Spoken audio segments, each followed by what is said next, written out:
नमस्कार।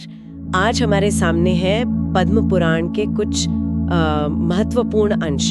ये ग्रंथ तो अपने आप में एक आप कह सकते हैं ज्ञान का महासागर है। इसमें सृष्टि से लेकर देवी देवताओं, राजाओं, तीर्थों और व्रतों तक की मतलब अनगिनत कथाएं हैं, उपदेश भरे पड़े हैं। तो आज हमारा मकसद है इन अंशों में से कुछ खास विचारों और कहानियों को समझना, जो हमें धर्म, कर्म और जीवन के मूल्यों पर शायद एक नई या भूली हुई दृष्टि दे सके। बिल्कुल। तो चलिए मिलकर इन गहराइयों को टटोलते हैं। बिल्कुल। और पद्म पुराण की खूबी यही है, मुझे लगता है कि ये बेहद गहरे जो दार्शनिक और नैतिक विचार है ना, उनको भी रोचक कथाओं के जरिए हम तक पहुंचाता है, बड़ा सुलभ बना देता है। इन अंशों में हमें सृष्टि की शुरुआत से लेकर मतलब इंसान के अलग अलग युगों में क्या कर्तव्य रहे हैं, इसकी एक झलक मिलती है। हाँ, तो फिर शुरुआत सृष्टि की रचना से ही करते हैं जी। ये अंश बताते हैं कि कैसे ब्रह्मा जी की उत्पत्ति हुई और फिर उन्होंने अलग अलग लोक रचे, प्राणी रचे, देवता, असुर, मनुष्य, गंधर्व, नाग, राक्षस, पशु पक्षी, मतलब एक पूरी विविधता भरी दुनिया बनाई। हाँ, और यहाँ एक दिलचस्प पहलू ये भी है कि ये रचना सिर्फ शारीरिक नहीं है। पुराण के मुताबिक प्राणियों की जो प्रकृति है, उनका स्थान है, वो काफी हद तक उनके अंदर मौजूद 3 गुणों सत्व, रजस और तमस से तय होता है। अच्छा, सत्व यानी पवित्रता, रजस मतलब क्रियाशीलता और तमस अंधकार या जड़ता। बिल्कुल। तो सृष्टि का पूरा ढांचा ही यूं समझिए इन गुणों के खेल पर आधारित लगता है। अच्छा, तो ये गुण सिर्फ हमारे व्यवहार को ही नहीं बल्कि सृष्टि की बुनियाद को भी प्रभावित करते हैं। कमाल है। अच्छा, तो सृष्टि से आगे बढ़कर देखते हैं कि ये अंश पवित्र स्थानों यानी तीर्थों के बारे में क्या बताते हैं। पुष्कर और प्रयाग का जिक्र तो है खास तौर पर। सही कहा आपने।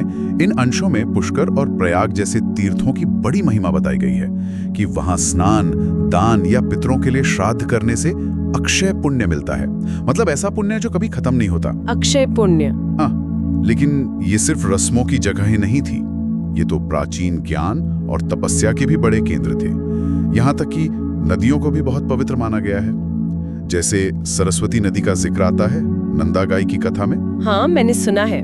उसमें नदी को पाप धोने वाली शक्ति माना गया है। ये दिखाता है कि प्रकृति और अध्यात्म कितने गहरे जुड़े हुए थे। प्रकृति का सम्मान और उसका आध्यात्मिक महत्व, ये बात तो आज भी उतनी ही जरूरी लगती है ना?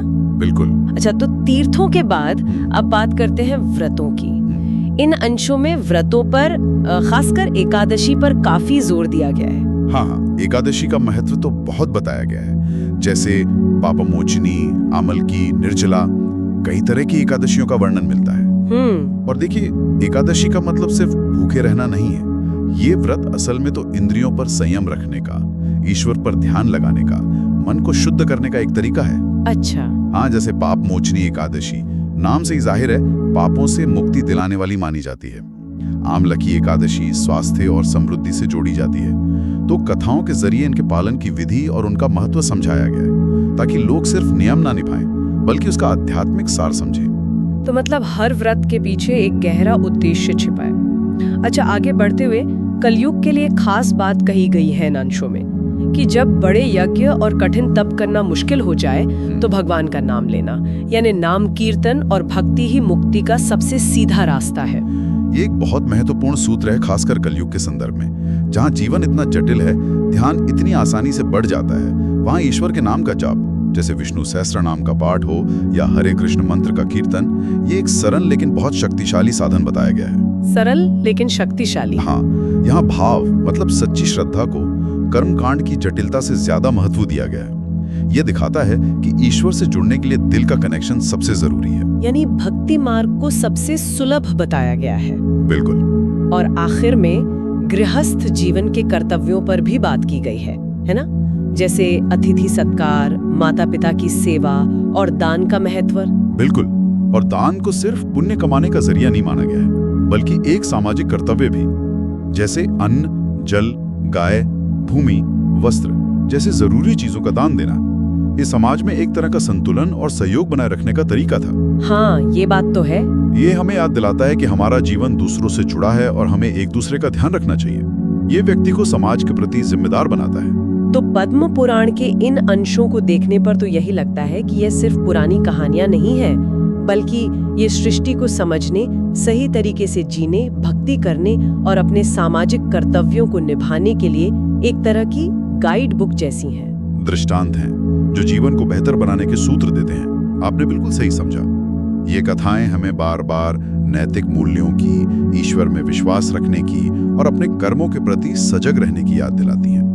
और यही एक सवाल मन में आता है जिस पर शायद हम सभी को सोचना चाहिए कि आज की इस भागदौड़ भरी जिंदगी में इन हजारों साल पुरानी कथाओं और शिक्षाओं का हमारे लिए क्या मतलब है? क्या हम आज भी इनसे कुछ सीख कर अपने जीवन को कोई दिशा दे सकते हैं?